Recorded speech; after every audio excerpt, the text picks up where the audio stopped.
Find the length of the longest pole that can be placed in a room 24 meter long. அதாவது long 24 meter. Broad வந்து 18 meter. Height வந்து 16 meter. கொடுத்திருக்காங்க. So length of the longest pole, அந்த ரூம்ல longest pole உடைய pole வந்து வைக்க முடியும் அப்படின்னு கேட்டிருக்காங்க.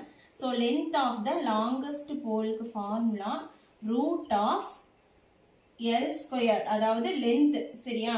இது வந்து length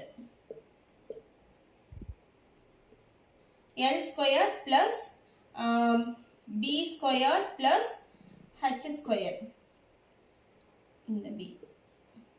Okay, அப்ப root of L square என்ன 24 square plus B square 18 square plus H square 16 square.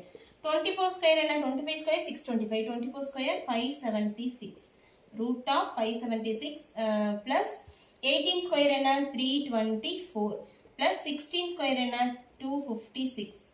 Compulsory 30 வரைக்கும் ஸ்கொயர் வேல்யூ தெரிஞ்சு வச்சிருந்தா ஈஸியா சம் போடலாம். அட்லீஸ்ட் 50 வரைக்கும் தெரிஞ்சு வச்சிருந்தா ரொம்ப நல்லது.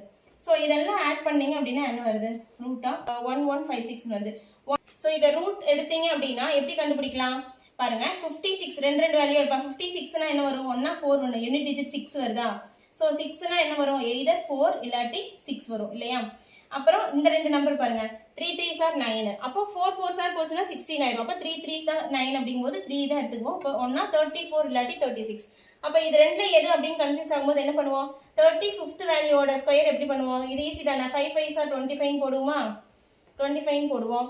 3 into 3 னா 3 ஃபர்ஸ்ட் நம்பர் அதனோட நெக்ஸ்ட் நம்பர் போடணும். So 3 into 4 12. அப்போ 12 25. அப்போ இது வந்து 35ங்கிறது இதை விட அந்த வேல்யூவோட அதிகமாகுது. அப்போ ஆன்சர் 34.